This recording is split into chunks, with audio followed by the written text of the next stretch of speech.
Welcome back, ladies and gentlemen. We are gearing up for Game 5. Counterlogic Gaming versus Team 8. The impact of coaches have been very big today so far this season. We're going to see two more from today, of course. And if we take a trip down memory lane, in the summer split, CLG, they looked like one of the teams to beat. They had a good shot at Worlds. They were really good at the beginning of the summer split. But by the end of the split, the wheels nearly came off the wagon. CLG plummeted in the standings. They went 0-5 in the last week. They lost all their playoff matches. They barely even held on to their LCS spot in the spring promo tournament. They got taken to 5 games against Curse Academy, but they made it, and now they're here. Yes, they're here, and they have made some big steps to try and recapture the momentum, starting with bringing in Skara as their coach. And Skara was very vocal as well that he would focus on getting the right players to fill out the roster. So CLG held a multitude of tryouts, even requesting Link to earn his mid lane starting position back. And now, CLG did get into a little bit of trouble when they illegally acquired Skara and Zion Spartan. So it was ruled that Zion is going to have to sit out for the first week, and Skara is also going to be out for the first 3 weeks. He's still going to coach them at home, just can't come to the studio and be on stage during Champion Select. Filling in for Zion, though, this week, it's going to be xSmithy's former teammate from XDG, Benny. Everybody loves Benny. One of the nicest guys in competitive League of Legends. And, as we said, former teammate of xSmithy, so they still have that old XGG synergy. They do, and he was one of the guys that showed up to Worlds in Season 3 and had a pretty good performance. Formerly Psycho Sid, great guy overall. And of course, thankfully for Counterlogic Gaming, their longest standing starter, Doublelift, well, he doesn't need replacing. He's been pretty darn good the whole time. He's also been re-energized. He spoke about his past performance as well as his goals for the upcoming season. People can read more from the always candid Doublelift by checking out his interview on lolesports.com. And while CLG were nearly relegated in the spring promotion tournament, Team 8 successfully won their way in that same tournament by taking down Complexity. Ah, yes, Team 8. They were the first of the new teams to join the LCS. And a lot of eyes are going to be on Cali Trolls in the top lane. There was definitely some question of whether he would get to play in the LCS because he had a prior commitment to pharmacy school, but he was able to successfully petition his university for a deferment, and fans are excited to see him in action because he has been a bright spot for the team with some very interesting picks. Yeah, I really like him too. Me and Zyrene together, we're kind of big fans of this guy to see what else he can do, what kind of crazy things he brings to the top lane is what he really prides himself on. And I suppose what better person to show yourself against than, well, you've got a sub-top laner who wasn't necessarily planning on playing competitively. They grabbed Benny. Maybe this is Cali Troll's chance to beat on someone in the top lane and be like, hey, my Cho'Gath, I'm going to crush some people. Yeah, they may see a substitute as being a weak link on CLG right now and try and attack that top lane and support Cali with some jungle ganks or something. However, supports so far, substitute players so far have performed extremely well on the first day of the LCS. So that may not be the case. Benny may surprise him. That's true. It's been the way. And CLG only ever wins tournaments when they have subs in their roster. Guys got to look into the action. Hey. Whoa. When they first, the team was first put together, we won WCG 2010. Okay, you're right. No subs. That's true. All right, fair enough. Kobe won something. Congratulations, buddy. It's been a while. You can let it go. Let's get into the action with a look at the teams on the blue side. Counterlogic Gaming, Benny. Subbing to the top lane, Smithy starting in jungle, Link in mid, Doublelift, and Afromu forever in the bottom lane. And on the red side is Team 8. Up top, Cali Trolls in the jungle, Porpoise Pops. Mid, Slushy, AD carry Maple Street, and support Dodo. One thing I really like about Team 8 is, to my knowledge actually, their head coach, the guy standing behind them is not going to be their analyst because Porpoise Pops' twin brother, Cheese Beluga, is their analyst. And I would have loved to just see him stand behind him and just like the crazy inception of Twitch chat being like, what WTF to Porpoise Pops? Yes, that will be wondrous. Unfortunately, not the case here for Team 8. Man, those guys have really good names too, both those twins. Yeah. Very creative guys. They're aquatic. met both of them in solo queue as well. Strong players. Very. All right, so we are going to have a little bit of wait here for the beginning. Yeah. Everybody really excited for this new CLG lineup, even with the sub though, because all eyes are really on Smithy. Yeah. We heard so much about all these tryouts. Everybody trying out for this CLG jungle spot because everybody wanted to make it onto the new squad that they were recrafting, the one with the most potential ever. Yeah.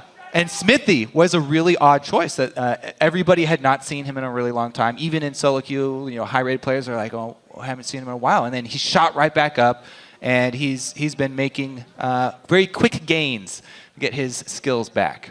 Yeah, it's going to be fun to see. I really do think that Smithy is really a guy to watch for here. I guess it's funny because last split they picked up Dexter. He went to Season 4 Worlds, Season 3 Worlds. Am I getting it? Yeah, Season 3 Worlds with Lemon Dogs. And they get another Season 3 Worlds participant with Smithy here when he was back on Vulcan at the time. XDG became, as they rebranded. And he is a guy that I really, really have high hopes for. I like him a lot as a dude. He's a great player. He had a really meteoric rise during Season 3.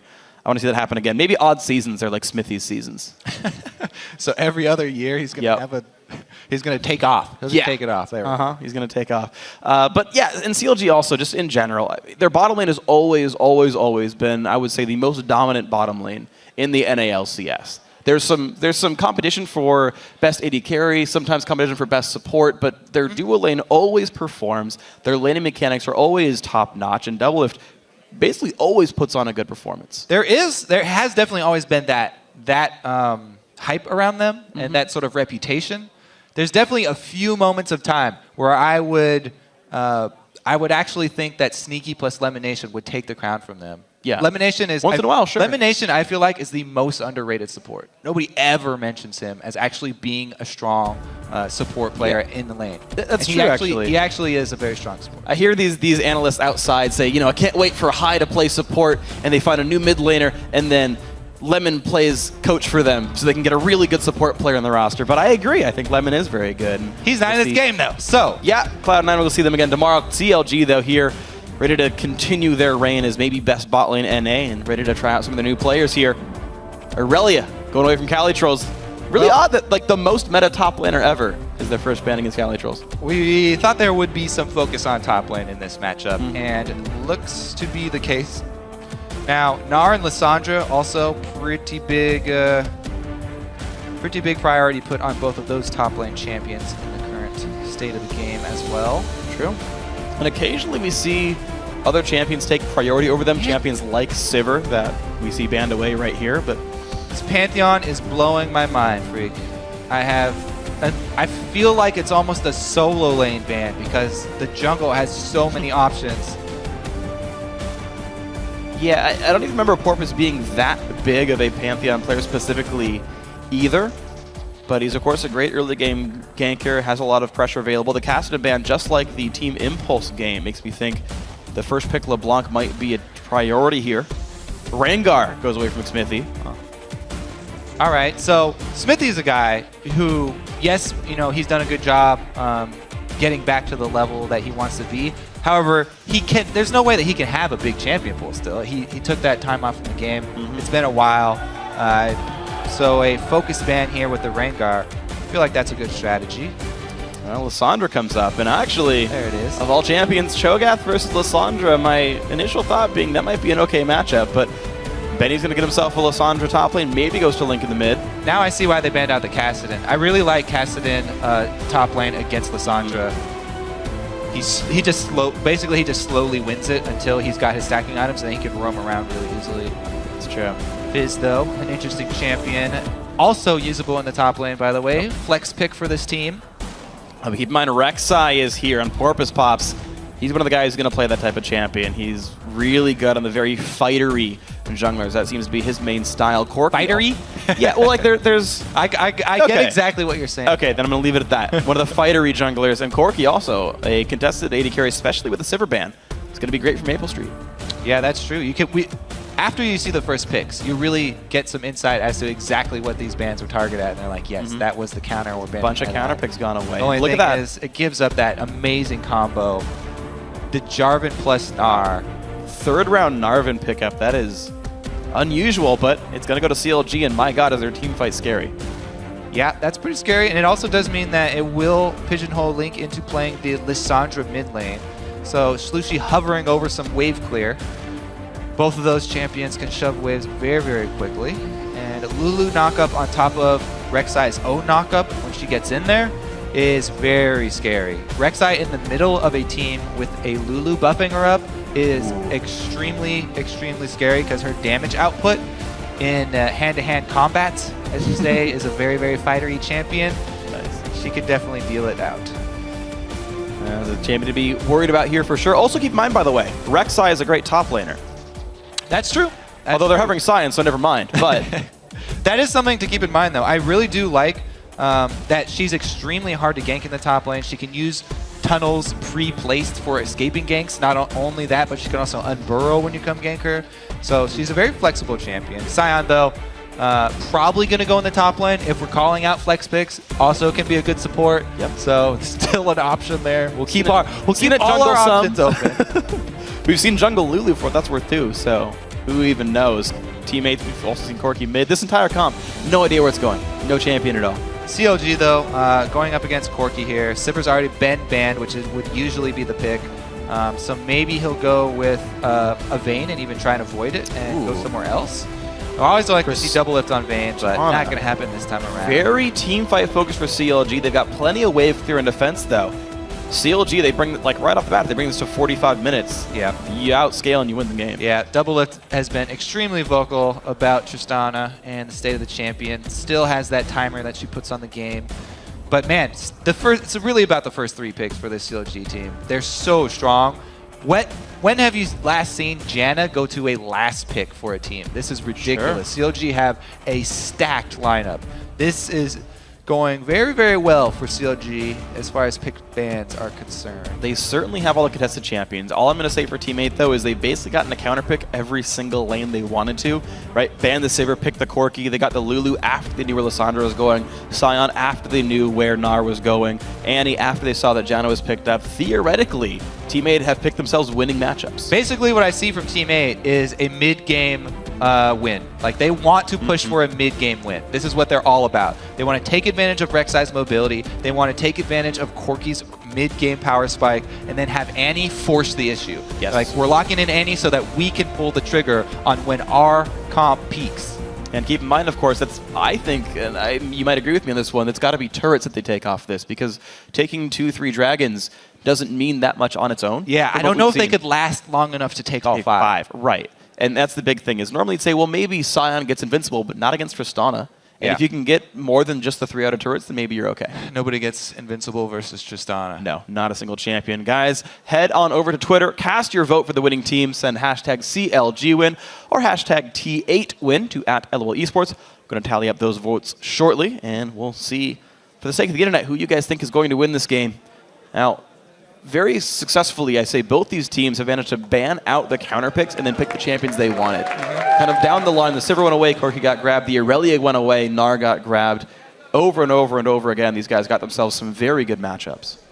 Now, the other thing that I want to start talking about very early, because there's a Sion on one of these teams, is the level 1. Now, Sion is a very interesting champion. Yes. And since we have a pause, perfect time to talk about the shenanigans that you can pull with a Sion. I'm ready. Now, he has this cool passive freak where when he dies, he comes back and does a ridiculous amount of damage. So, Sion can basically start at any camp that he wants. He can die to the camp, take it, and, come back to lane with a buff, or, as we've seen, he can actually go for an early dragon. He can even die to dragon with people helping him. They can take a very early dragon as soon as it spawns. Wow. I don't think that's going to be the case, because it has been done, and all these guys do have analysts watching all the foreign leagues, so they will be aware of it as well. He may just try something a bit easier, like starting one of those camps, and maybe the best case scenario is really when you can start an enemy buff and they don't know about it, and you can die to it and take it. Yeah. Especially the blue buff, because then he can just spam his E in lane. But either way, Sion probably going to look to try and get an experience advantage by doing an early camp. Haha, just kidding. Yeah. Did we see that from Gravity Haunter, though? Because he picked Sion top lane up against Flares, if I got my game properly, and I don't remember seeing that happen. So you could just be lame like Haunter. You definitely don't have to. Yeah, but it's cool. It is real. I would want to. That sounds great. I didn't realize you could dragon. That's awesome. Yeah, I watched so many games last weekend. I don't even remember what game it was, but one of the teams pulled it off. Somewhere in Asia. Also, they lost. So. Oh, well, there you go. But it was cool that they did that. It is cool. Sort of. I like it a whole bunch. So, unfortunately, it looks like someone's got themselves, I would guess, a tech issue. We can figure out what that is shortly for you guys. But we've talked about the team comps. CLG, very, very good at team fighting. Individual playmaking, not bad. Lissandro's going to be good. Gnar, of course, spikes plenty hard early on. Smithy, if he's on point, is going to be a great ganker on that Jarvan. The only down point being nothing's going to happen in their bottom lane. Yeah. Nothing exciting for CLG, I would say. And you talked about the mid-game power spike. Rek'Sai able to make a lot of plays early on. Lulu spikes early. Annie just does whatever she wants whenever she wants. So that's kind of the big forces facing each other. Teammate doing stuff 15 minutes in, CLG waiting to weather the next 20 minutes after that. Basically, that's what we see. The curves a little bit misaligned. The thing is also about Rek'Sai, extremely strong champion at the time. However, susceptible to being kited. Especially when she is burrowed and doesn't have the extra sight if she doesn't have teammates around or wards down. A champion like Lissandra, who's a control-oriented mage, is very strong at dealing with her in 2 versus 2 situations. Really, Rek'Sai gains all of her power when you actually have to fight her hand-to-hand and you're taking the brunt of that melee damage. Yeah. And keep in mind, actually, sorry, finish your point. I just say that Jarvan plus Lissandra is a pretty strong combo. So maybe if we do see action from them early on, it'll be centered around those 2 playmakers. And of course, keep in mind with that one as well, like, not only do you have all the CC from Jarvan and Lissandra, you've got the 2 knockback champions in the bot lane. You've got Trist and Janna to really make sure that Rek'Sai is going to be in a sad place. And, her not only just walking around while burrowed, she's a normal champion, interact with all move blocks the normal way, but her using the burrow to move forward, making the tunnels, that's just a standard, it's basically like spinning slash from Tryndamere, like susceptible to all the same knockbacks, all the same stuns and whatnot. And she's not I mean, she's really fast. Underground. Yeah. She's poking up on the surface. Right. You can see the fin. You can interact with her all the normal ways. Yeah. And I suppose everyone's been playing with Rek'Sai for a couple of months now. So you guys who've been playing solo queue and whatnot have kind of seen this. But if you've been taking a break from League, she's really not any more untargetable than any other champion. So. Yeah. I think what really becomes dangerous is when she charges in right behind a Scion ult. Because the Scion's going to charge right into the team. And nothing can stop him. So he can open up a path for Rek'Sai to get inside.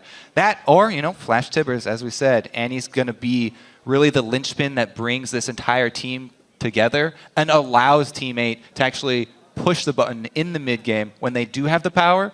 She's the one who has all of the keys. So it's going to be on Dodo to really start things up for this team. And one thing I do like about the synergy actually between Annie and Scion is the fact that Scion's got the big, dodgeable, unstoppable onslaught, and you got a point-and-click stun to be like, you're not dodging this. Yeah. And it's a 1.75. He's got a dodgeable everything in his kit. Not the W. Yeah, you can dodge it. You can get out of range. Okay, sure, but... Okay, fair. No, you win. Okay, fine. So you can dodge everything that Scion does, or run away from him, or try. I thought you were going to go with the synergy because Annie's using the Halloween skin, so she's got the Frankenstein. I didn't even realize that happened. Also a zombie. I wasn't paying attention to the skins, but good point. Now, guys, on our screens... oriented freak. Well, good job. I wasn't looking as closely into the game. Guys, we are back into the game, though. Game 5 of the day. CLG and Team 8 playing their very first games this year in the North American LCS. And we'll see who joins first place and who joins 6th Welcome to Summoner's Rift. as they leave their bases. All right, so defensive lineup here for Team 8. Looks like a little bit of a move down bottom. I really do like this mid ward that Benny's placed as well. A lot of teams have grown accustomed to placing that, but it looks like they are going to go for maybe a delayed invade here. So lane swap could be on the tables here for CLG. Looking to get double lift and easy ride. That would be probably my recommendation here. It's a really rough lane to go up against Corki Annie. One of the most brutal duo lanes in League of Legends right now. Of course, CLG know they got spotted, they hit the ward, but they got some vision control over the blue buff. They did indeed. 3-man slow. If that were support Lulu, that was 15 gold right there. But it's not, Freak. Nope.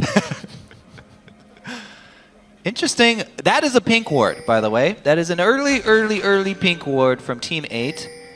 Who spent their money on that? Was that Scion? Scion did, because he started Flask. He does not have the extra red potions. Really deep pink ward. That is, by the way, up there on the other side of the blue buff. The pink ward for Team 8. Yeah, one of the most rarely checked bushes. However, Gnar is standing right next to it. If he finds that, it will be very sad days for Team 8. However, he does not, because he's doing a camp. So the pink ward will survive. We'll see how long that one goes. And Benny's starting with Hyper.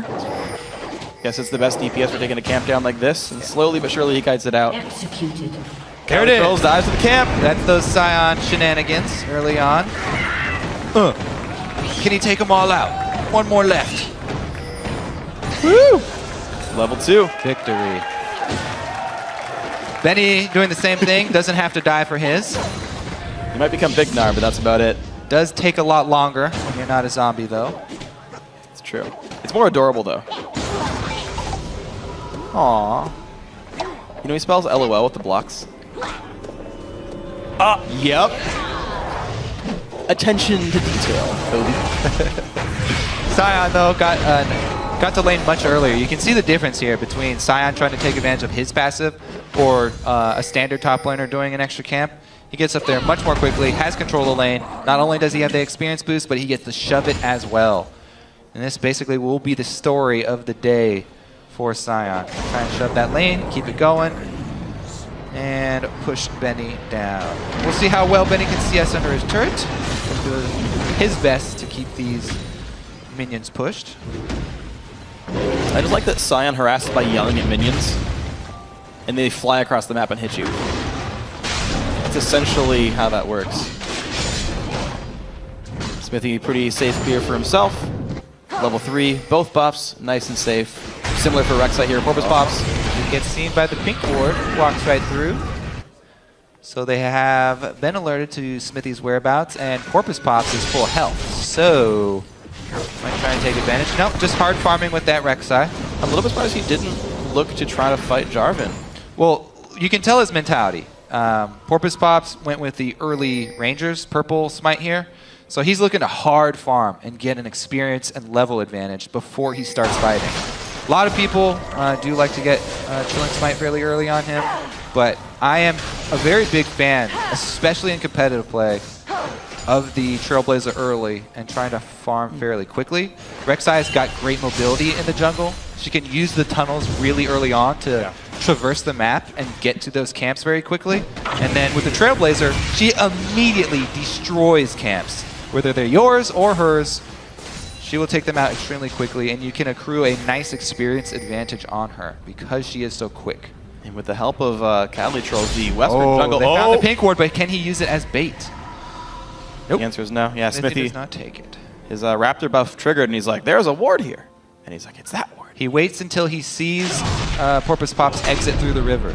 Nice. That Scuttle Crab. I don't know if it reaches that far. I think he just assumed that she gave up.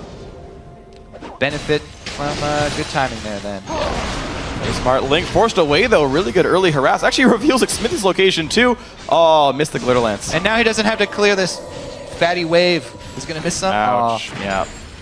And actually, I got to say, commendable effort to Doublelift and Afro. They're actually really doing an amazing job in this bottom lane. I would not have expected this lane to go well, but absolutely great landing phase. They're up in CS. They're going to remain up in CS, and they're doing a bunch of damage, too. Doublelift and Afro move definitely do not afraid of any bottom lane.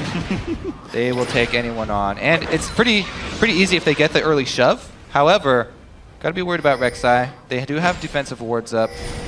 Doublelift has scaled 1 point into Rocket Jump already, so he's feeling safe.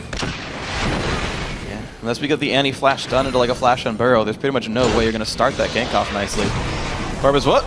Kited around by the Scuttle Crab. That elusive little water hamster. No, Crab's dead. It'll come back in a few minutes. Don't worry. Porpoise pops out of the ground to kill it and goes back to base. Interesting here, little roam from Link. There's not much he can actually do, especially since the Scuttle Crab is taken, but even so, maybe he was actually looking for a dive down there bottom. CLG have been focusing a lot more on the bottom lane because Doublelift and Afromu are such strong laners, calling for a lot more attention down bottom to try and take advantage of that. Won't happen this time though, and Smithy decides to come in on the pink warded side of CLG. Level 6 with Lissandra, and we mentioned in Champion Select the combo with Jarvan and Lissandra. Very potent. See if they can actually pull it off. Slushy, being level 6 himself, might be able to get off his ultimate in time. See just how much in the side. They know there's no wards. Of course, the Raptor buff is there. Yep, they really want this. Smithy only 4 to Porpoise Pops is 5. If those two ever do battle. But Rek'Sai's on the other side of the map right now. She's coming down towards the bottom right. Nothing gonna happen. Smithy just wasting his time for now. Getting out-farmed. Yeah, both junglers really putting a lot of effort into counter-ganking each other. But just missing. Really heavy armor stack. So Cali Trolls burns his teleport just now to get back to lane. Benny would know this based on the recall timings and everything. So CLG know there's a TP advantage. Corvus Pops gets another scuttler, but now the southern one, the one by the dragon, is gone. Yeah. Benny burns his own teleport though, so neither top laner can now join a dragon fight if either wants to do this. Scuttle Crabs, definitely very easy money early on. They do get extremely tanky. I want to say, as Rek'Sai too, one of the most important things is laying down your tunnels so that you can capitalize on them once you're 6. Pre-6, he's getting some of the ones that you really need in there. I really like the ones towards mid lane into that side bush because they're hard to clear, and you can actually fight and bait fights over those tunnels when someone tries to clear it. The other ones I really like are towards the sides of these lanes. You can jump from this tri-bush into the lane towards the turret, and you can just leave it there because it's so dangerous to kill this tunnel. They're gonna try. Doublelift gets stunned. There's the flash on Burrow, but doesn't stop the rocket jump. Casted about 1/8 of a second too early, and out goes Doublelift. All right, so he loses his flash. Pretty much a waste there, but that tunnel that he just laid, that's a perfect example. This is the one I'm talking about. It's so hard to clear that because you have to get into turret range. So you can leave that there, and then when your cooldown's back up, you basically get 2 dashes now. You come in through that old tunnel, and you get 1 more tunnel. Too bad he doesn't have any flash, but that would be the way that you can cover a lot of ground on Rek'Sai, and why her ganks on side lanes are really effective. Link wants to party. In comes Jarvan as well, and out goes Corvus Pops. Is the team going to be there in time? 800 health on the blue buff. Smite not up for either jungler. The burst comes in, and that's going to be grabbed. Nicely done by CLG, but here comes Dodo. Timbers is in. 2-man stun. The flash required. Smithy gets out. Nobody able to follow up. That is huge. No flash Rek'Sai, no flash Annie. A lot of the bite has been taken out of this Team 18. They do not have very many tools to work with now. Probably going to have to wait those cooldowns out, actually. Yeah. Unless it's an amazing Scion ult from Cali, then it's really going to be CLG's game right now. The onus is on them. And I gotta say, I'm impressed by the gall for them to say, you know, you're not a very good early game team. We have Tristana down to the bottom lane. She's not gonna do much for a while, but you know what? Let's go for the jungle invade. Let's pressure the blue buff. We think we're gonna be fine. Ended up being right. Ended up getting a buff steal. And of course, late game is still theirs. They actually, yeah, they actually don't have to do anything right now except continue to farm. Nara's getting a decent amount of work done in the top lane. Trying to get an early Spectre's Cowl here so the annoying Scion spam won't be as big of a deal either. Very interesting bottom lane here too. Doublelift up 20 CS, constantly shoving this lane in. Even with the existing Rek'Sai tunnel, he's not scared at all. Increased movement speed from Janna. Janna's got her knockups now as well. Yeah. And rocket jump, he's completely safe. There's the Rek'Sai call dreams of the Rek'Sai ultimate. Early on, it's often used just to get more of a level advantage and a gold advantage to jungle faster, just so you can move around the map to get to the camps quicker and clear them very quickly. Ooh, wow. Sneaky move here into the back here by Porpoise Pops. Nice. Can he actually get anything out of that, though? Because there's nobody mid lane, so that they're pushing on an empty turret here, and they're just going to take down the turret. Meanwhile, Cali should know he's outnumbered here. Jumps in anyway, takes a bunch of damage, but oh, nice. Pops the ult, spams a couple of emotes. Lives up to his name. On Benny's house. That's true. He's throwing a house party. Uh-oh. Party down bottom, too. 2 versus 3. No teleports available. First blood picks up. There's the TP coming in now. But is it going to be too little, too late? Smithy is low. Good exhaust keeps him safe. Looks like Cali wasn't even able to finish the teleport anyway. That is such a risky play to burst an Annie down to try and kill her before she can get a Tibbers off. But they did it. 0 ultimate from Annie means it's an easy kill down bottom. They have to worry about getting out, though. Ooh, this could be scary. Now, Smithy is back under his own turret. Doublelift is going to be spotted by Tremor Sense here, I'm pretty sure. Also spotted by Maple Street, so that's easy. And looks like Smithy will get out safely. Double, though, does burn his flash, but it's going to be enough for the Ignite anyway. Porpoise gets the kill. There's revenge for Team 8. They're up in goal. Yeah, they got that mid turret. nobody had eyes on it, but that was that move that Porpoise Pops made down into the bottom lane. Now they're going to stack turrets on turrets. This was the main point, taking down outer turrets to try and get this mid-game gold. If they can get the cash flow right now, well, it's going to delay it. Yeah. But if they can get that cash flow increased in the early game and get to the mid-game point that much quicker, then it's a really good sign for Team 8, because they definitely do have to pull that trigger in the next few minutes. Two turrets, good start. Yeah, and you notice that they chose to go for the turret, not the dragon they could have gotten. Ben used his teleport to go top lane, no threat for him showing up, but turret was the more important pick up there. Yeah, 6% right now does almost nothing for them. A lot of people building tank on their team. Trinity Force is not raw AD or raw AP. Yeah. So they can wait on that first dragon. Doesn't really help them as much as the gold that is going to get to that Trinity Force quicker.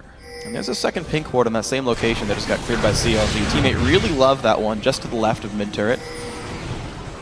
Corvus gets the Raptor buff, clears a ward for it. CLG doing something similar with a sweeper. Double have rushed a Blade of the Ruin King as well on Tristana. With the recent nerfs to Infinity Edge, I was wondering which ADs are going to stop rushing the item. 5% crit is actually a pretty big hit for the early game. Yeah.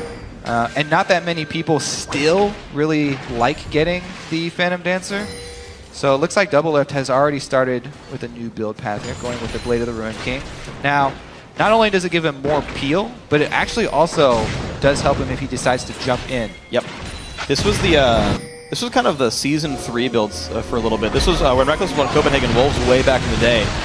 He would go for this and just continuously jump in looking for fights.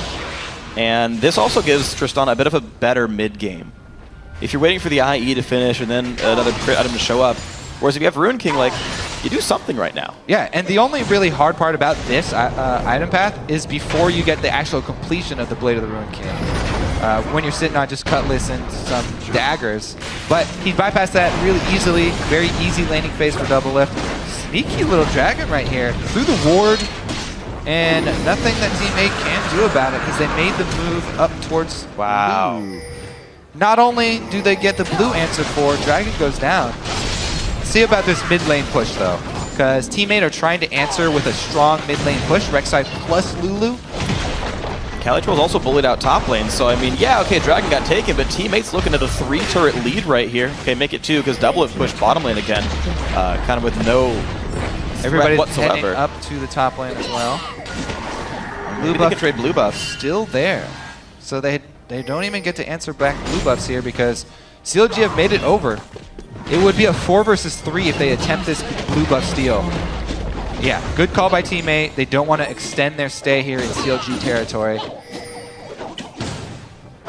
Problem is, I just wonder how much Team 8 are actually able to get here, especially because Double have managed to trade that bottom turret back. They actually managed to get their first dragon as well. Their outer turrets aren't that hard to take. Team 8 got those 3, but if you can't get any more than this, again, the ticking time bomb of CLG is going to be too much to deal with.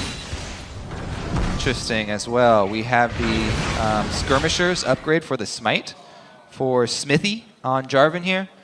Now, I love the Stalker's Blade on Jarvan just because of the slow, so you can easier land your EQ combo. However, if you aren't making those super early game ganks, and especially now that the Stalker's Blade slow has been reduced, the Skirmishers is always a good pickup on him as well because you're trapped inside Cataclysm with someone else. Guaranteed somebody else is in there with you, so you always will get some value out of that Skirmisher's Blade. Yeah. That was kind of the only drawback to Jarvan Ultimate that I ever saw is, yeah, it's a great gap closer and you can always get to somebody, but they're not CC'd. They can still attack you while they're in there. If you reduce their damage that they deal to you with your Smite, then it really patches up some holes for him. Yeah, something we've seen a little bit. I remember in Rocket versus Gambit, both Diamond and both Cup of them fought it. had skirmish. Yeah, it was like Lee Sin versus Jarvan, and they're both like, yeah, I want to make sure I can duel you really well. I do think it's an underappreciated Smite. I agree with you here in this one. All it takes is one auto attack, and the true damage exceeds Chilling Smite's true damage. And then anything past that, you actually have more damage output. And Jarvan's typically only build one damage item, so you extend your threat here to your opposition. You can get probably I think optimally about twice as much damage as you would have gotten from a Chilling Smite. So getting like 200-300 true damage is a lot of pain to deal to somebody. Plus, of course, the tank stats you're talking about. Yeah, and the 20% reduced damage taken from the opponent that you smite with it is actually really huge too. Yeah. Since Jarvan won't have a problem sticking to you. Yeah, right now the numbers, by the way, for the comparison, is 108 damage at a level 9.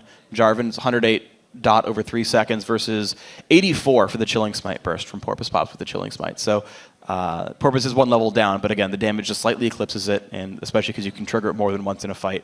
There is some threat to have here.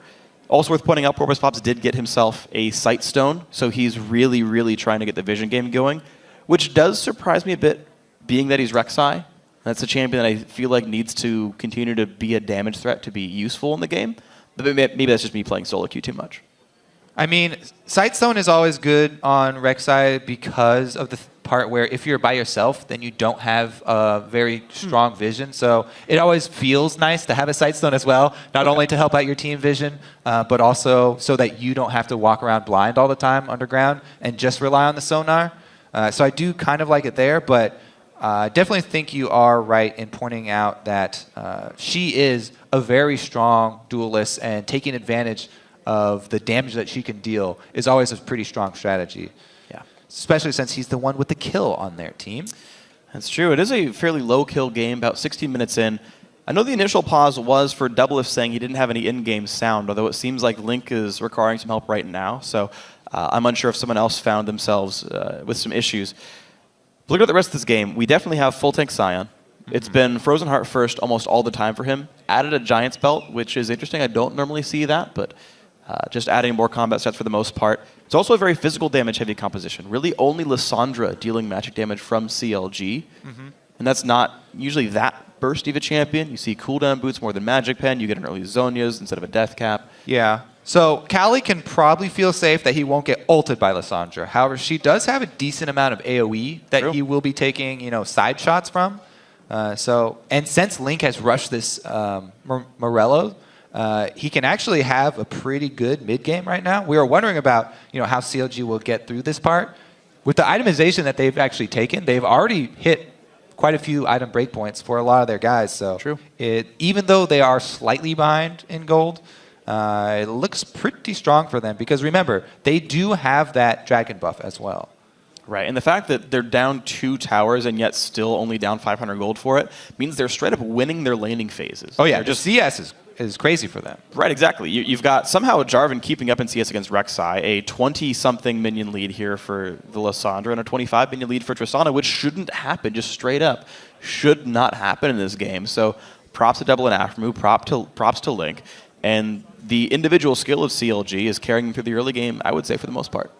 Yeah, I think definitely, especially Link deserves some praise because, especially in the offseason, a lot of people were wondering even if he would be back on the team. Sure. But as we said, they held tryouts, he went through them, and he earned his spot back. He's definitely committed, and he has performed quite a lot better in recent memory. So yeah, we'll see if he can continue that. His big problems have usually been in the really high pressure games. So regular season LCS games, I do expect him to perform at a very high level. Right. We'll see as we get closer to playoffs and stuff like that if the old problems of high pressure games still persist with him. That's true, and it's often a sort of a problem of just sort of doing it enough until you get used to it. One of the stories I remember is the team that's now qualified for the European LCS, H2K, back when they were Cloud9 Eclipse. They went through a couple of organizations there. They were always touted as the best team in Challenger and then never performed when it came time to the promotion tournament. They routinely got destroyed.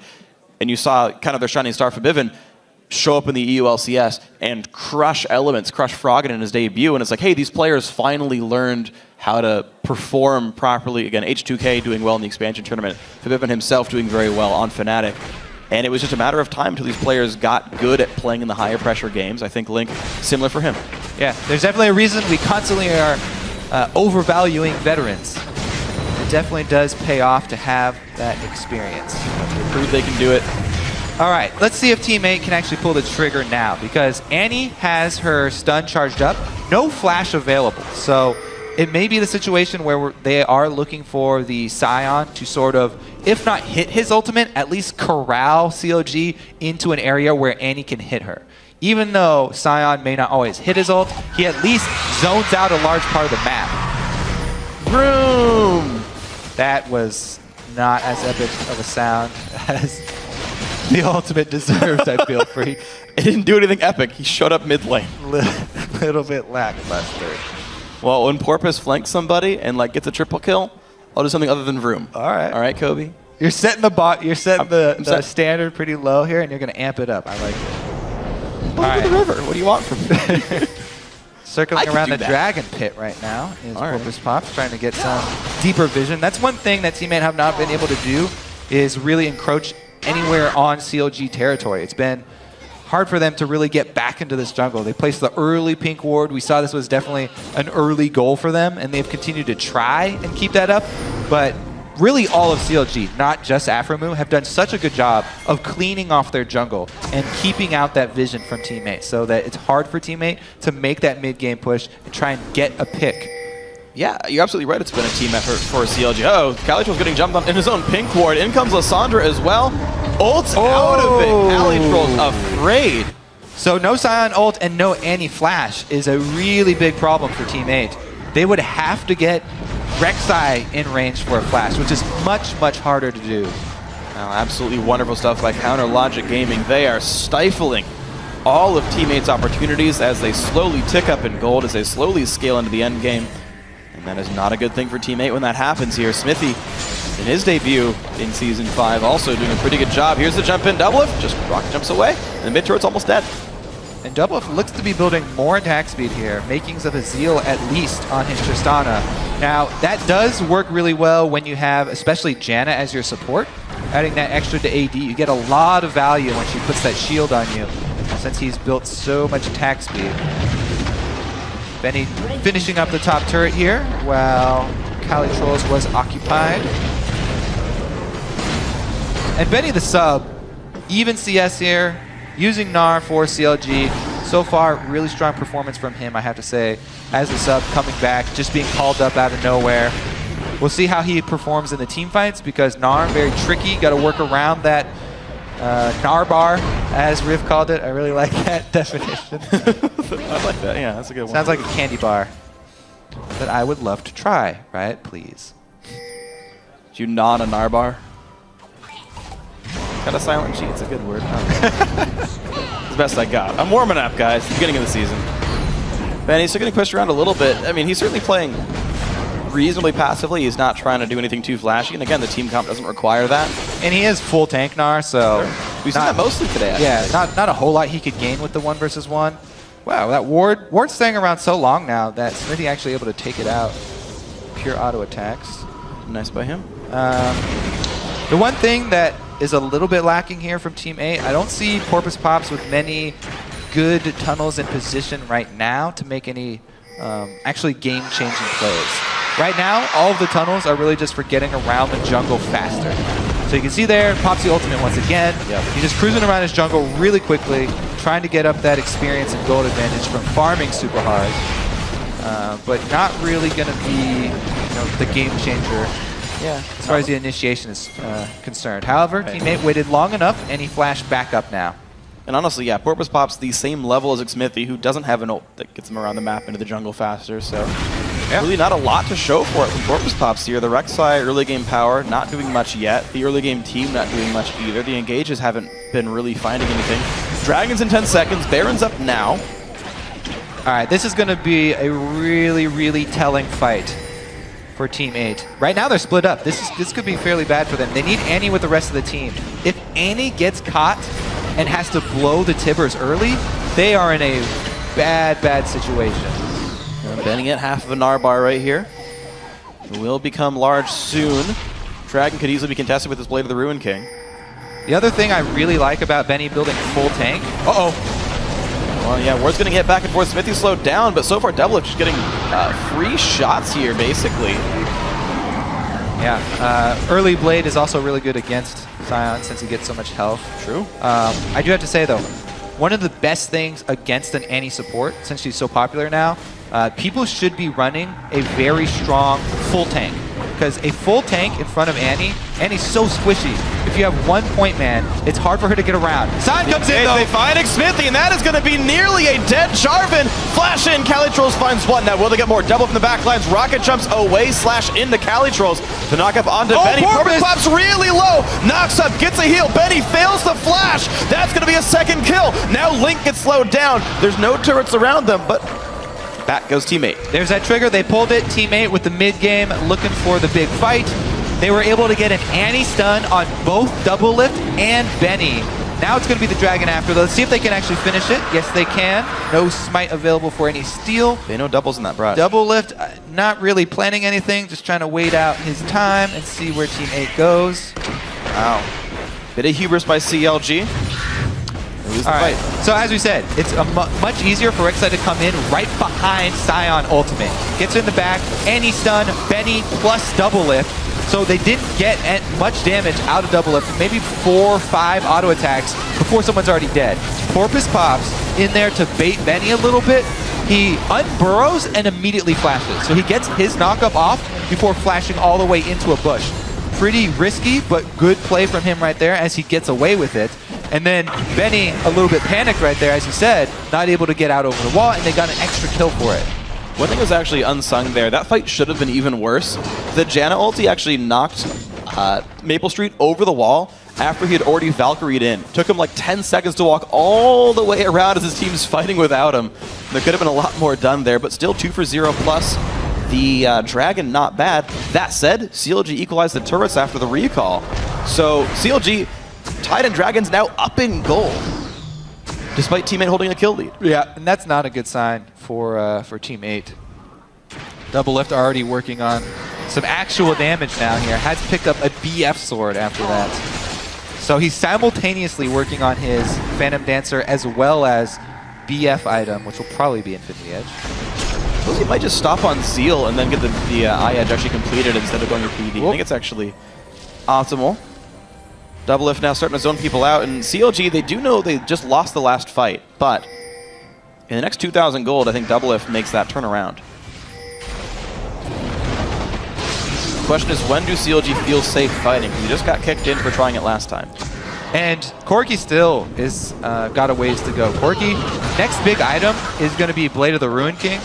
It provides so much deceptive burst here from Corki. Has ridiculous mixed damage. People often jump in on the Corkis, and Trinity Force plus Blade of the Ruin King, if you jump on him, he can destroy you very quickly because it makes Phosphorus Bomb very easy to land, and the active from Blade of the Ruin King, taking off your percentage health. We'll see though. It also helps with chasing down. Yeah. They can get into one of these messy fights once again. So they want to work around the Gnar transformation. And here we go. CLG saying, yep, we're going to play Siege. Level 12 on Double Lift. Pops the rapid fire. Mid-tier here going down. Dodo jumped on incredibly low on health. Nard into the wall. 1 for 0. There's the knockback by Aframy. 1 hit away from the turret hitting him. Barely just survives, but another kill for Double Lift. Benny in the front line still. 1 does get traded back. It's a 2 for 1 here, but Link still rooting people up. Slushy's got to be careful. Doesn't quite land the knockup though. Calitrol's taking a lot of damage from Double Lift. The Rockets come in though. Ooh. Teammate could win this fight. In goes Maple Street. Can he get Benny? Yes, he can. Now can he get Link? 1 rocket lands. 2 for 2 overall.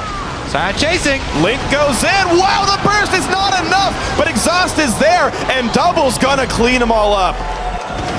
Callie's you can't chase Janna, can't chase Tristana either, so. Bit of acrobatics. What a play though there. Link making the call to turn that one back around, sacrifices his own life, locking everyone up and getting off that AoE of Lissandra, allowing Double Lift and Afro move to pick up the extra cash as well as blue buff. Wow, that fight was so incredibly close, but CLG did it. A great exhaust at the end of that fight to make And this is pretty much all about tank positioning. Benny's there before Sion. This is why I really don't like having my main tank with the teleport split pushing, because it takes so long for a teleport channel to go off. Someone can die before the end of your teleport channel, and not having your main tank there for this team fight is exactly what destroyed Team 8. Benny was able to walk right in the middle of the turret even. and pick up a kill before he even arrives. So here goes Link, bursting everybody down, getting them low enough so that double lift can get the reset and finish off the zombie as well. Another engage here. Link in the mid lane. Smithy there as well, but Dodo getting some really good damage down. There's the ulti force defensively. Corpus Pops is here, betting in the front lines. Link 100 health basically, but CaliTrolls can't do enough damage. He's going to be going down. Smithy on the chase, double lift as well. That's the pickup. Slushie gonna go down. That's a double for double lift. Living up to his name. Dodo one hit from dead. Out goes teammate. Well, hold on. That's a Scion. Yeah, and that's going to be mid lane here for CLG. Different story this team fight, no AD carry for Team 8. So somebody for Team 8, one of the key members missing in back-to-back fights. No tank first time around, then no AD carry second time around. And CLG, this should be very, very good news for CLG fans because especially with the Tristana, this game getting quickly out of hand for CLG, they should be able to run away with it at this point. And one thing I think Team 8 really, really needed this game, especially when you're considering CLG's relying on Tristana. We'll get to that later. Smithy flashes in for the missed EQ, but it doesn't matter. Like we said, Corky's off bottom lane farming, and CLG just collapsed. Even pouring all the damage into CaliTrolls, who gets the Lulu ult, they are still able to clean him up and take down the rest of the members. Quickly enough, this is Link. Oh, he got Link. Realized what was happening, I What? guess. Yeah. If you have the Frost Ring, like, he could have snared him and walked the other way. But he snared him and walked past him. Link just kind of didn't realize that Scion was back, I guess. Oh well, whatever. Sid's looking good. Another catch though. Dodo goes down. CLG just turned it on 25 minutes in. CaliTrolls stomps the ground on nothing, gets a knockup, but gets ulted in by Link. That's going to be a dead, again, Scion. Double kill now for Link. All right, CLG definitely in complete control of this game. Looks like it will be mid lane turrets as well as some easy dragon pressure if they decide to fall back on the dragon. Inhibitor turret though, #1 on the list. And the options right now extremely limited for Team 8. No flash on Annie, no ultimate for Scion. Even if he gets back up in time, it'll be really hard for them to contest this dragon. He does have teleport, but again, no ultimate means he's just walking over there, trying to land a skill shot. Corpus Pops gets caught. And he's gonna die. There's one for nothing. Slushie tries to fight double if not gonna be enough. Timbers comes down. They do trade it back, a 2-for-1, but I don't think Team 8's gonna get much more out of this one. CLG will retreat. They don't get the dragon, so Team 8 have stalled that one at least. They're just missing team members. Corpus Pops ulti is up soon-ish, right around the time that Rek'Sai respawns. Maybe that'll give Team 8 the ability to contest for this, but CLG don't have to make any plays right now. All they have to do is wait for double lift to come back up. Hovering around Dragon, though, they don't want to give up position. Dragon has started. Link's going to take some damage here. This is actually not the worst positioning in the world. And there's the ulti in for Rek'Sai, not too far away, but the engage, wow! Down goes Maple Street, paving the road with the poor guy, and Benny gets another kill onto Dodo. Link will at least get caught, but over and over again, it's a 2-for-1. CLG get more kills. They're just getting farther and farther ahead. They're re-engaging again. All right, Dragon's still alive. Corpus Pops really wants to do some stuff, but he has a very squishy Rek'Sai. Benny and Smithy could probably win that fight. After's not far away either. Double Lift has respawned and has joined the fray. There he is. Now. Double Lift arriving. That should be the dragon for CLG. No steal attempt really here from Corpus Pops, and CLG stacking it up. And now sieging going to be even easier. They kill turrets faster now with that buff. And what I was going to talk about a little while ago. So one core problem here with CaliTrolls is he tunnels kind of hard on what he thinks is like his optimal build. I think he builds Iceborne Gauntlet more than most other items in the game on his tanks. Problem is, there's a Tristan in this game. You really care about the champion's damage output. Frozen Heart, which I thought he was going for, would have been a massive pickup. Yeah, and it does even do a lot of work against Jarvan, and even a full tank Gnar as well. Yeah. Meanwhile, every sign in the world builds that item first, except CaliTrolls. He's probably not going to get off an auto attack on Double Lift either, unless they get the magnificent engage that they want, in which case Double Lift should be dead anyway. And try. Oh, they got great it! knock-up! That was beautiful! And there it is. That's the magnificent engagement they want. The flash tippers from Dodo 8. This is the push that they have to make something work. Double lift down. They're going to take at least one turret here. Where can they head after? They would. Ooh, the shield from so Jana. Slow. The minion buff. All right, now bot lane's got a big wave. Benny is starting to clear it. Teammate not even going to go for Dragon, not going to go for Bear, and they take the one kill, the one turret, and peace out. They would have to chain kills, I think, if they really wanted to make something out of this. So, not able to do that. Oh, they're looking for it, though. What did they bait? CLG into the wrong spot. A nice knockup's going to catch Smithy. Q gets canceled. In goes Link. Dodo's about to die, but maybe Lulu has something to say about this one. Here comes the fight. No double lift, but CLG's going to win a 4v5. They're just cleaning up kills now. Calitrill's the only man alive. That's how far CLG is ahead. You don't even need double lift. You could tell that teammate were feeling the same way. They wanted to chain some kills, take advantage while there's no double lift on the field. But my goodness, that is the wombo combo right there. Teleport right into Gnar ultimate from Benny, locking everybody up. Link goes in first. Frozen Tomb on himself to keep them in place. Beautiful play from CLG. They'll get the Baron easily after this. So let's take another look. Link goes right into the middle. Frozen Tomb on himself still does all the damage he needs in an AoE on everybody. And then Jarvan Cataclysm goes up. There's a wall there anyway. Benny comes in for the full team Gnar ultimate. Only person he didn't get was Sion, which doesn't matter. And then finish him up last. Down he goes. So yes, even without the Tristana in the late game, the 3 offensive item Trist, they still take out the entire team for Team 8. And CLG should be fairly easy for them to push in now. Baron buff on top of all the leads that they have. Oh man, they're already going to be good at killing turrets. Tristana practically outranges them at this point. Team 8 here. Yeah. No flash this time for Annie, and that's really their main hope. Is a miracle, another Tibbers on the double lift and blow them up. As we've seen though, even if they kill double lift, if they all group up to do it, then they're going to be in trouble. Yeah, damages are just enough. No lock-in on the team means AoE damage even better. Dodo, he got Talisman of Ascension, he got Distortion Enchant in the boots. He wants really badly to do this. Link, that's a cute move. He puts the claw in the wall, so you don't always see it. Yeah. And he still pops out to the side. That's really clever. All right, running in on the base here. CLG looking to take it home. Porpoise pops in the middle of everything. Knocked up, and it's going to be just explosions there. 1-0. Inhibitor's going to go down. CLG in complete control. They can look towards the Nexus turrets. Looks like they will do so. Threat number 1 under immense pressure. Jungler dead. 4v5. Here comes Team 8. No knock-up there for Calitrolls. He is tanky, though. You can see he doesn't die very fast, but there's no backup for him. Smithy trying to make it happen. Shields come in. Nice stun from Annie. Good initial burst, but it's not enough. Benny's there. Maple Street's going to go down. Double it. Finds himself some more kills. And Team 8 are all gone here. This is the second turret going down. This is the inhibitor under fire, or the Nexus, I should say. And that is GG. 34.5 minutes. Counterlogic Gaming start out the NA LCS 1-0.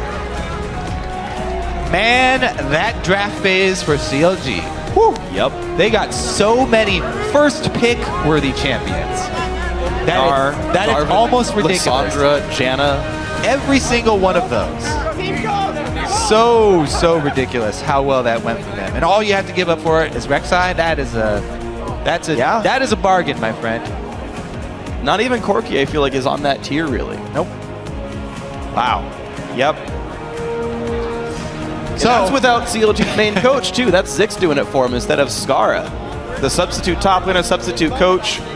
The trend continues. The subs are doing well today in the North American LCS. Yeah, I mean, having your coach have to sub out seems like it's a really easy workaround. I mean, they can coach you at home, they can write down exactly what you need, and have somebody there. Also, Zix, by the way, just because he's the analyst, this guy's been with the team for just as long. True. This guy's been with the team for longer than Skara has been. He was there all last split. This guy has the relationship with the players. He has the trust of the players, and he's had things under control for a while now. So, very good showing here by CLG.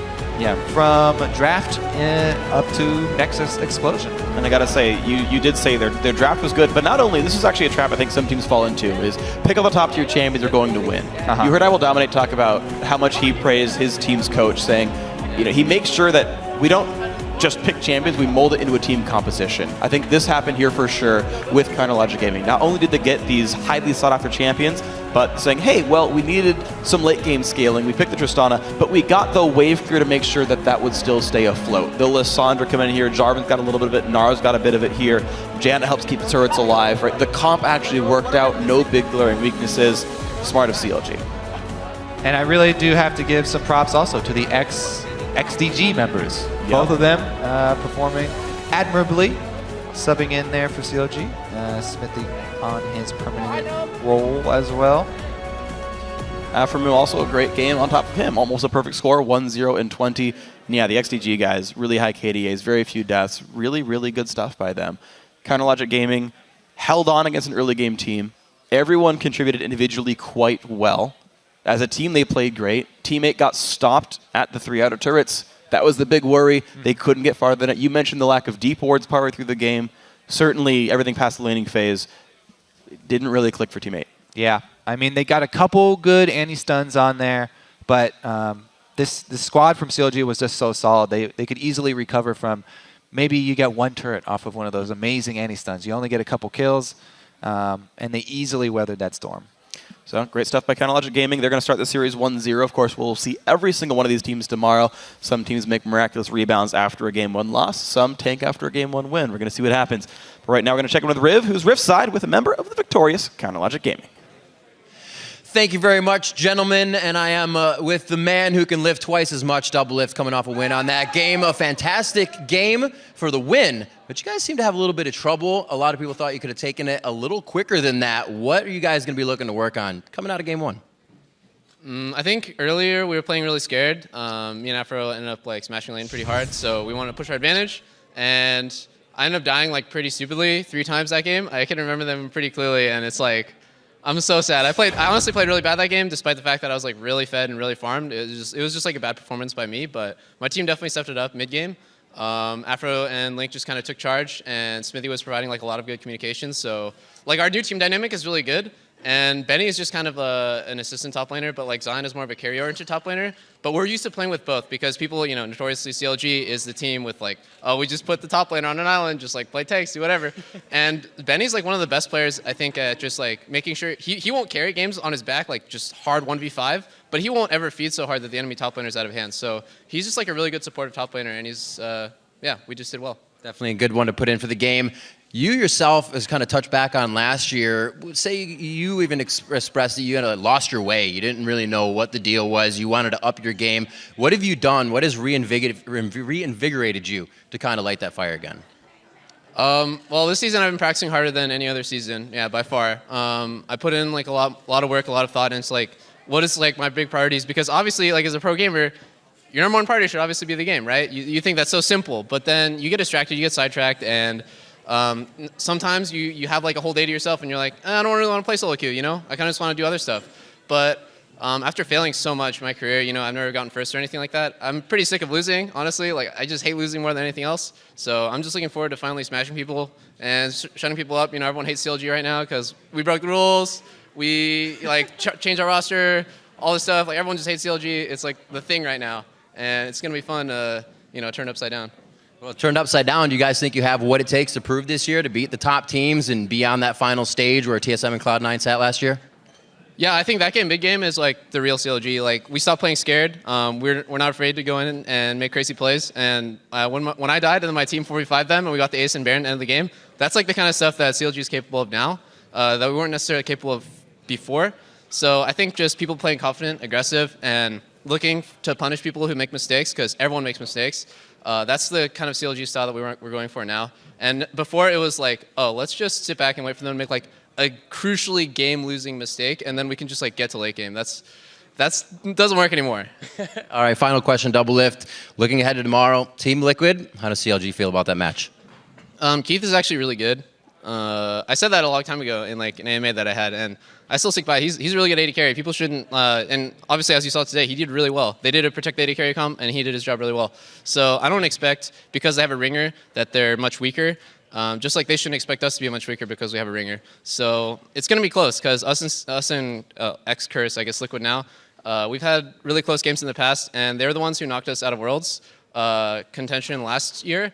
So I'm looking forward to get some revenge. All right, revenge it is. Best of luck in that game tomorrow and the rest of the season. Right now, we're going to throw it to the guys at the analyst desk to break down the rest of the day. Thank you, Riv. Congratulations to CLG and Doublelift on the victory there. Although I have to say, I'd be pretty confident going into a matchup holding Nar, Jarvan, Lissandra, Janna, and Tristana in my team comp. Yeah, that's just all power picks across the board there. And they were really handed over just for the cost of Rek'Sai, which wasn't very effective from Porpoise Pops. Yeah, and so Doublelift said, he mentioned, that's the real CLG. What we saw in the mid game, kind of a little bit more dominant team fight. They really started to roll through them there. Do you think, how much of a product do you think that is that Teammate kind of, they seem to crumble a bit as opposed to CLG pulling it together? Pretty sloppy game. Yeah, Teammate went all really things hard. considered. Teammate definitely was not playing very well together. The one thing that was very impressive was the turn in the blue side jungle when Lissandra went in with her E and Doublelift was on 1 health and he healed to get a double kill. And that's really when they won the game. That individual play was really impressive. The rest of the game was actually somewhat sloppy. Yeah, Link had a really good game for himself there. The ultimates on himself, the ultimates on other people were right on point. And the fact that he was being more aggressive and able to be that type of player on Lissandra. Something we've seen from Link is, he likes the Twisted Fate going in, but he's been a little reserved when we saw him. So he looks a little invigorated himself, too. Well, those will be the plays that we look to see CLG make more of in the future. I want to kind of pull now the rest of the day. We'll recap a little bit. You guys, what stood out the most for you at our first day of the NA LCS? Well, the first game, TSM vs Cloud9. I think TSM bouncing back from a really poor performance they had at IM San Jose, and I do think they did a fair bit of self-reflection after that. I know Loco said, he didn't understand the meta, that he didn't prepare TSM properly for that. They looked very well prepared for Cloud9. It seemed like they turned things around, even though the early game looked like the subdued Achilles heel of TSM. Well, we fall a little bit behind, and they don't know what to do. They just wait to win. And they actually took some initiative, which was something TSM wasn't able to do from behind last year, and they did it against Cloud9. Man, I'm loving having coaches and champions select. They just make really great compositions for themselves. But the thing that I'm really interested in is the new faces of the Rift. We're seeing all these champions just pop up, the 4 champions that we didn't have previously, Sion, Nar, Rek'Sai, and Azir, just really coming out to play since Worlds. And we're also having 26 unique champions played when there's only 50 selectable today. But I thought that was really great. And then on top of that, all of the players who just really came to play today that we hadn't seen before. The substitutes really stepping up, had really great games for themselves on Winter Fox. And I just thought all around people were having... Protect Keith. He's a sub. I know. Do it. That was so much faith in him. It's good. And I thought that was really just a bold move, and it paid off. And he pulled out the Kog'Maw. That's one of those unique champion picks that we didn't see any of the other AD carries trend towards. So, and you have to have really good positioning to play that, too. Yeah, I have to say I'm definitely excited to see what other champion picks develop as we watch, the meta change and shift and people react to the new things that are coming out. Now, with 5 games under our belt, here's how things currently stand in the NA LCS. TSM coming out strong to get LCS first blood. Also, the subs showing up big today with Winter Fox and Team Liquid. Congrats to the 5 teams that won, and to the rest of the field, well, you're only 1 game out of first. They're close. So they're close. Yeah. The race is close. Tomorrow. Exactly. Well, tomorrow we will see how those standings continue to evolve after our 5 games. And of course, we'll be kicking that off with Dignitas versus Team Impulse, followed by Coast battling it out with Winter Fox, and conclude the week with Teammate versus TSM. That all gets underway Sunday at noon Pacific, and for our friends in Europe, that's 9 p.m. Central European time. That's going to do it for us today. Thank you for joining us, and we'll see you back here tomorrow. I have a pen now. You have a pen. At the end of the day.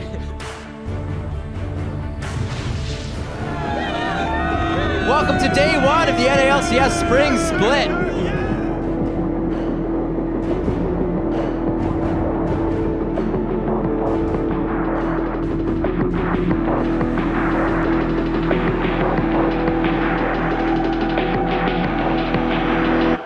They're still trying to go up in the fight. There's the box. It goes down. Dyrus is right in the middle of this one. Lustboy as well. And it is a completely melted Cloud9 team. This is against over. That's not empowered. Transcendable through the entire team. That's going to put the nail in the coffin. Wow. Dignitas capitalizes instantly.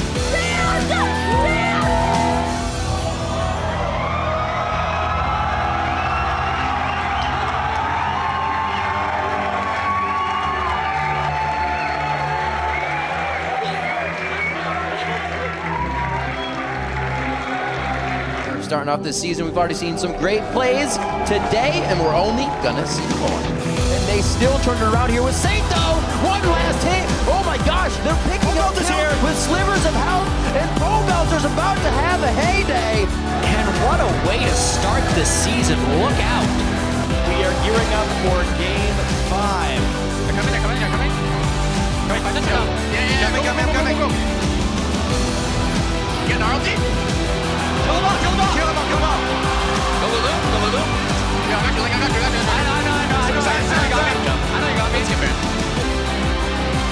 Counter Logic Gaming start out the NA LCS 1-0.